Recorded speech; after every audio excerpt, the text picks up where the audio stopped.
Hello, everyone, and welcome back to the Football Chuggu Podcast. My name is Thomas Durning, and today I'm joined by my co-host, Pearse McLaughlin. Hello, Pearse. Hello, how you doing? I'm doing well. On today's podcast, we'll be reacting to last weekend's English Premier League and Scottish Cup results. We'll also be discussing the latest January transfer window news, and at the end of the podcast, Pearse will be giving the rundown of all the latest Asian football news. So we'll start off, as always, with the English Premier League results.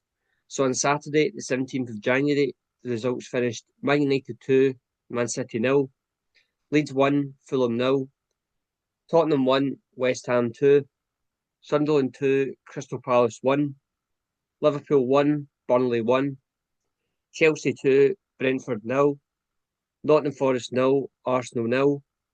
And then on Sunday, the 18th of January, the matches finished Wolves 0, Newcastle 0, Aston Villa 0, Everton 1. And then on Monday, the 19th of January, the one match which finished Brighton 1, Bournemouth 1. So, Pearse, which match stands out to you the most? It's got to be one match and one match only, Tom, and that's the Manchester Derby.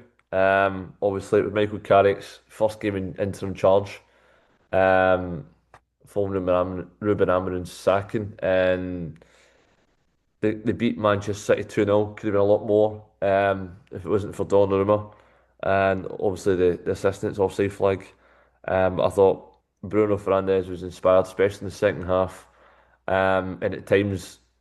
Man United actually popped it really, really well and played Man City off the park, which is not, you'd expect that from Pep's side.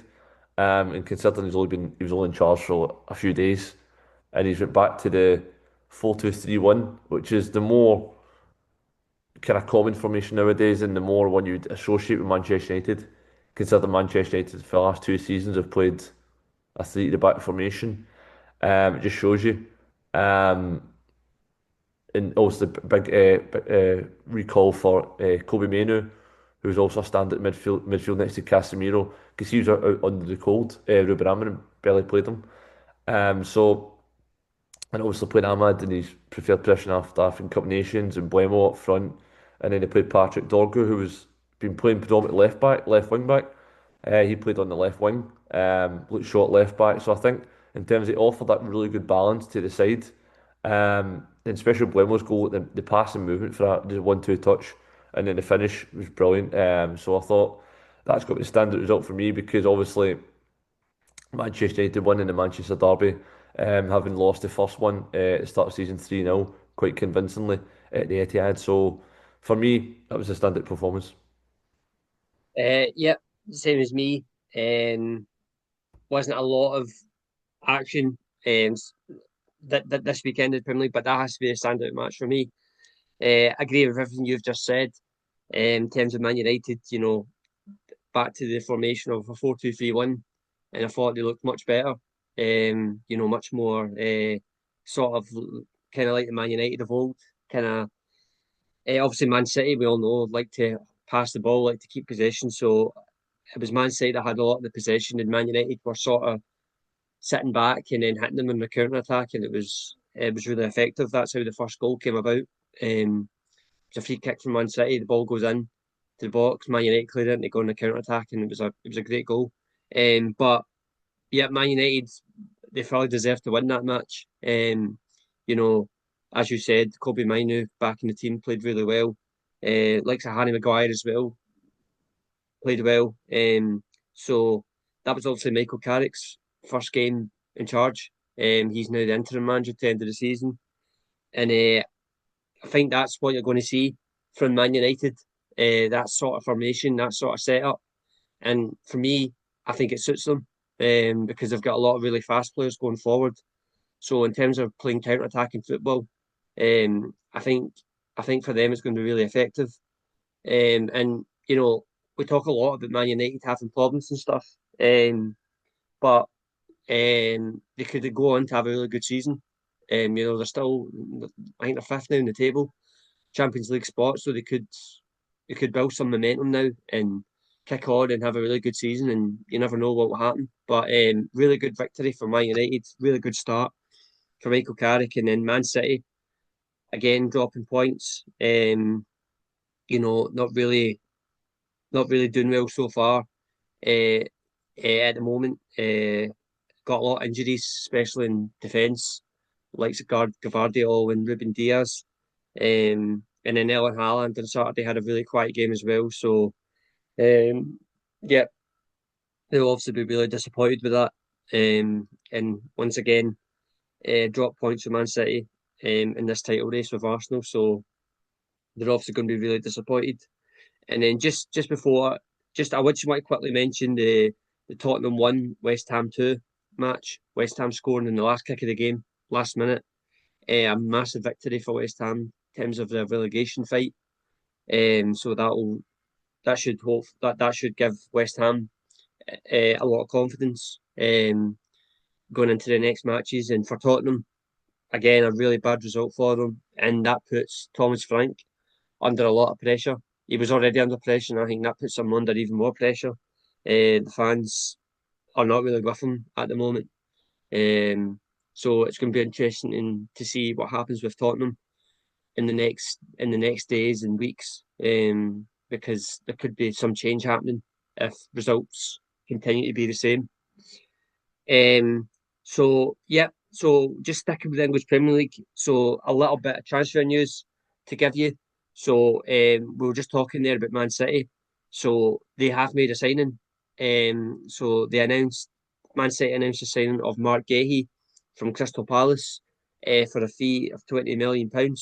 So Guehi, he's a centre back, he signed a 5.5 year deal, and he now joins Pep Guardiola's Man City side. So what's your thoughts on that one, Pearse? Well, his obviously contract was up in 6 months' time, but Man City don't want to take the chance. Obviously, you mentioned it in the Manchester where they've got a lot of injuries at the back, but even if the players are back fit, I still think Marc Guehi starts. I think Marc Guehi is that good a player. He's probably number one in the team sheet for England for the World Cup this summer. He's a really consistent performer. Um, he can play in a back three, he can play in a back two. Really good defender, left side, the centre half, pacey, quick, strong, composed on the ball.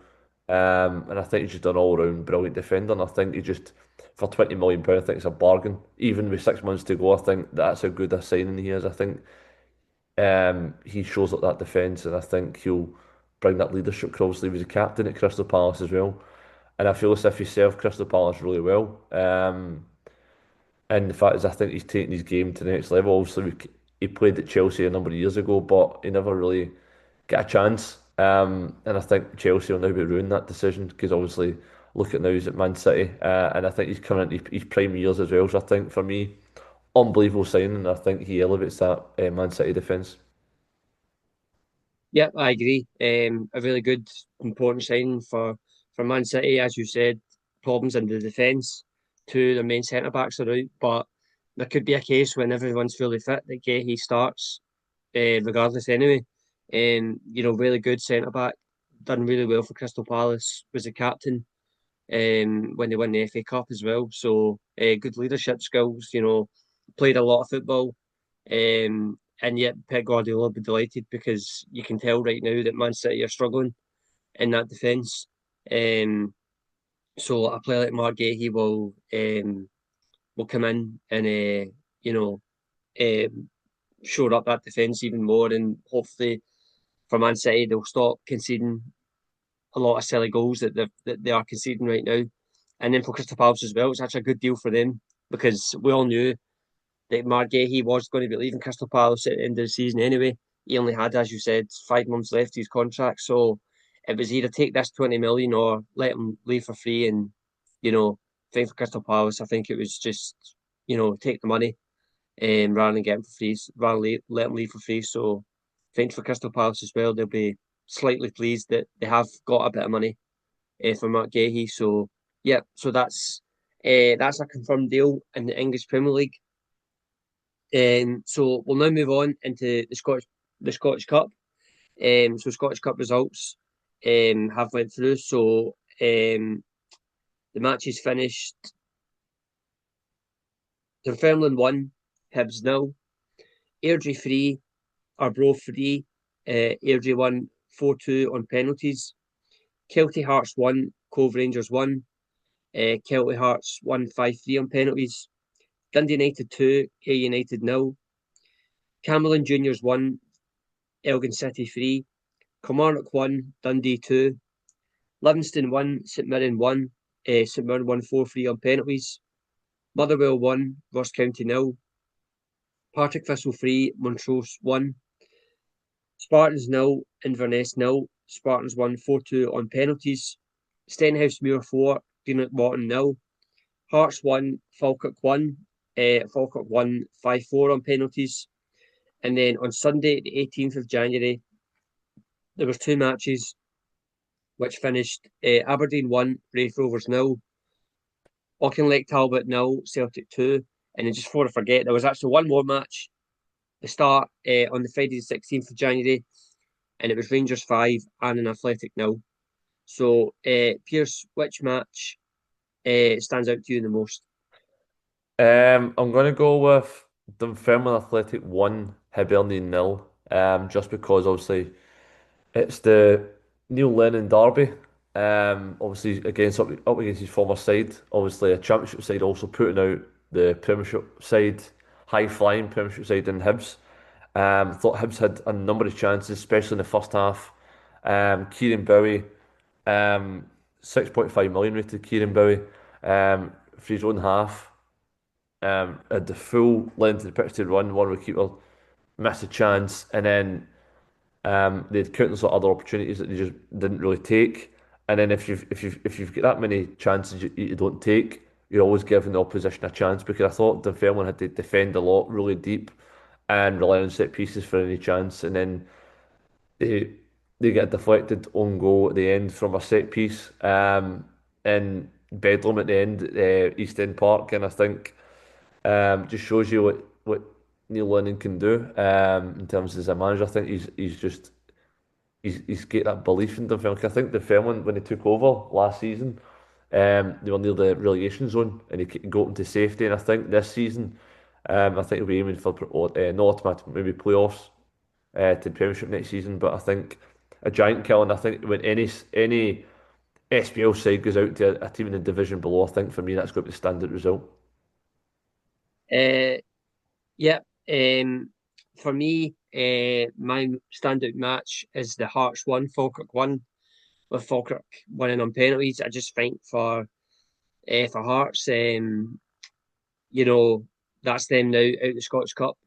Obviously, they didn't progress far in the League Cup as well. So, I think for Hearts this season, I think they'll be disappointed with that, because they were at Tynecastle, a really good chance to go far in the Scottish Cup. Obviously, they've had a really good season so far.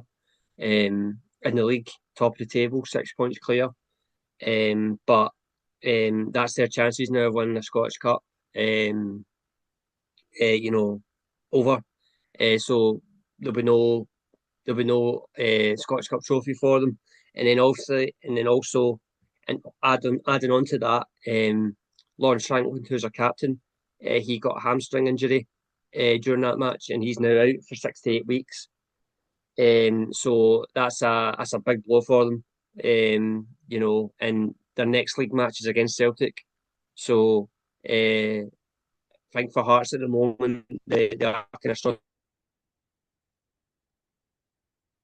They've lost the likes of Benigni, he's out suspended, and Cammy Devlin as well, who's been a big player for them in the middle of the park. He's now out injured. So they're going through it right now, Hearts. It seems to be this is a bit where this is the real challenge for them now, if they can keep that momentum going in the league. Obviously now they've lost their captain now to injury as well, which is a big blow for them. But yeah, they'll be really disappointed with that Scottish Cup exit. And then for Falkirk as well, just to add to that, once again, a great result for Falkirk, having an absolutely brilliant season on their return to the league. The manager there, John McGlynn's he's doing a brilliant job. And Manager of the season so far. yeah, a potential contender for manager of the season, absolutely. And you can, and the way they play, I wouldn't be surprised if they would have a good high hopes of going far in the Scottish Cup this season. I don't see how they, they can't. They're a really good team, play really good football, and they've shown that they can compete with the top teams in Scotland now. So, yeah, I think for Falkirk they'll be having high hopes of the Scottish Cup this season. Um, but yeah, that is my standout match. Obviously the result and obviously the some of the players that were injured during that match. Um, you know, Unfortunately for Hearts. How do you Um, think that will affect Hearts the rest of the season in terms of well, I think they only focus on the one competition, which is obviously the league, which they've got yeah, a lead at the moment. But like you mentioned Devlin's out and now Shankland, their captain and their talisman. yeah. I think it's. I mean, obviously for Shankland, starting off with Shankland, I think it's um it's a big blow for them. He is a talisman. He's a captain. He's a man that they go to for the goals. So I think that's going to be a big blow for them. I think they're going to have to go into they're definitely going to have to go into the transfer market.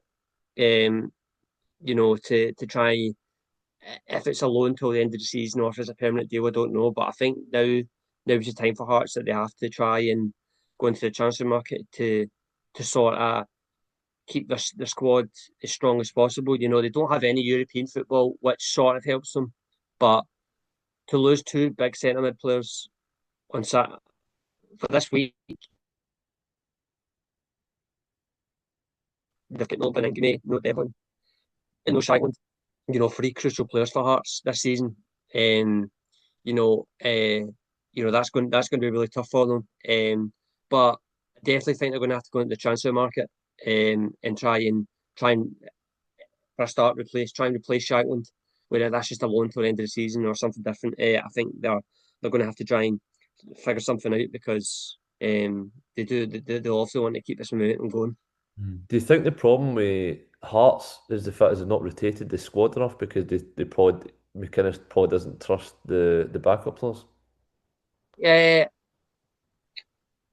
I don't know if it's in terms of the taste, they don't have that big a squad anyway. So I think for Hearts, it's not as if that they've got a first 11 and then they've got a second 11 that can just come in and play the exact same. The first 11 that is really strong.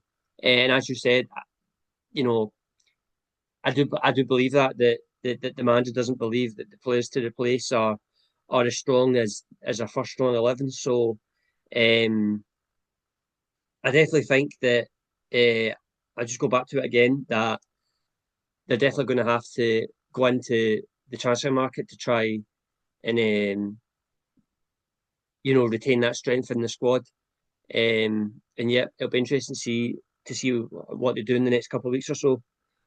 Um, so yeah, so that's the obviously the Hearts. It's interesting times. And we'll see how they get on, especially with the big game on Sunday against Celtic at Tynecastle. Will be interesting to see how they do there. Um, so we'll just move on into a bit of transfer news now in Scotland. So sticking, we'll concentrate now on Rangers. They've been the busiest so far in January.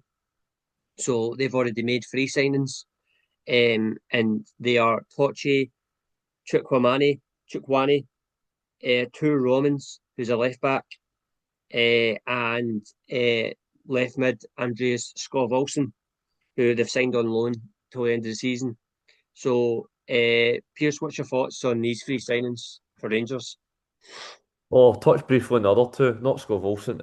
So Chukwuani, I'm pretty sure they bought him from Sturmgras, and he played Celtic last season in the Champions League, or it could be this season. And I'm pretty sure he got a straight red card. So we know him briefly from playing against a Hmm. Scottish side, but I don't know too much about him apart from that. But let's hope he doesn't get red card every single game. But I think he's a tall, physical midfielder, which I think that's what Rangers lack in the middle of the park. Because they've got very small technical players. I don't think they've got like an enforcer type player. And then the left back, I think they've only had one left back all season, so they needed another left back anyway. Create that Jaden Magoma, who's obviously quite an attacking-minded left back. And they've played sometimes Max Aaron's at left back, who isn't really a left back, he's a right back. So they offers that depth. And then obviously Skov Olsen is a man they've wanted for years.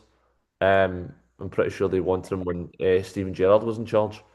And I think he can play on either side, but I think he's more predominant on the right side because I'm pretty sure he's left-footed. So I think loan to buy, and I think the buy option is 10 million euros, which is also if that happens, it's a massive, massive signing. I think he's a massive signing anyway, because I think he elevates our side, and I think um, you hope he hits the ground running. But he's a big name, and I think it just shows you that Rangers really mean business, and that it is a three-horse title race this season. And it's good. I think for me, it's going right down to the wire, and I think Rangers have shown their teeth early in terms of their intent, because obviously they spent massively in the summer on players that probably haven't delivered, and have spent again. And the fact is, it just shows you the Rangers hierarchy. The 49ers are looking to win the league, and I think with those three signings, it's early signs of a good transfer window for them, and I think it's just making Rangers stronger. And Rangers, for me, are in a good run at the moment under Danny Rowe, and they're hoping that continues. But obviously, Hearts and Celtic now need to respond because they've still got 2 weeks left of the window, and it remains to be seen who will be the strongest out of the window out of those three teams. But we mentioned many times, Tom, this January window is massive for all three clubs. Yeah. Yeah, obviously with Rangers, they have been by far the busiest in the league so far in terms of signings. Three signings that I think the club will be really happy with. As you said, Chukwuani. Obviously, we know his history against Celtic in Europa League. Got that red card against Celtic, so he's obviously made a probably a bit of a good impression so far with the Rangers fans. But I don't know too much about him. Um, you know, but as you said, he is quite a tall. He looks like a tall physical centre mid. Sorry, which I think Rangers do need. When you think about it, I don't really think Rangers are blessed with a lot of height and physicality in that middle of the park. So I think if Chukwuani hits the ground running at Rangers, I think he'll bring that to the squad, which I think is what Danny Rowe's looking for. The other one, Tuur Rommens. Again, he's another one. He's a left back, a position that Rangers have been desperately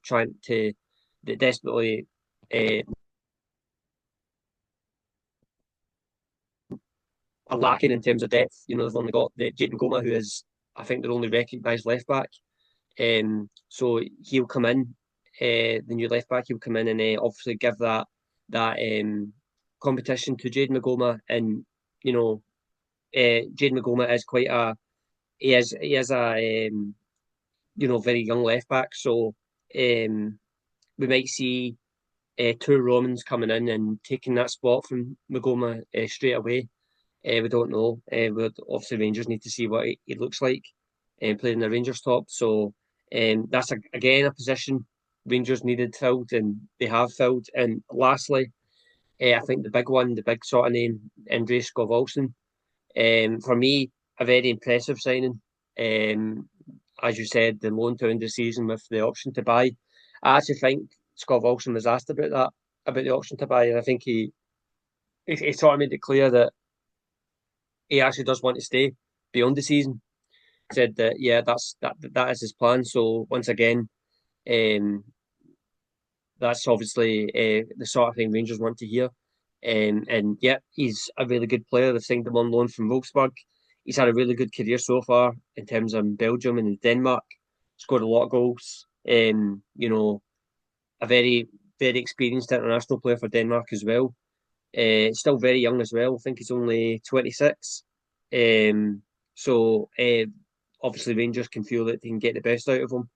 And yeah, a very, very good signing. And I'm interested to see how he hits the ground running in the Rangers top, and if he can add a lot more to their attack, which, in my opinion, I think he will. So it'll be interesting to see how that goes. But as you said, Pearse, these three signings in January suggest to me that Rangers are definitely backing Danny Rowe. They definitely believe in him. And they obviously feel that they've got a real good chance of winning this title this season. And I think with these three signings, that's definitely going to help them. With until the end of the season. So I think for Rangers, with the start of the season they've had, didn't go off to a great start at all. I think now that it's looking much more positive. Darren Rowe's he's doing a good job so far with Rangers, and with these three signings as well. Definitely things to look forward to, and it'll be interesting to see how these signings get on and how Rangers get on now from now until the end of the season. So that's the Scottish Cup and the Scottish transfer news covered. So for the final part of the show, Pearse will now give his Asian football roundup.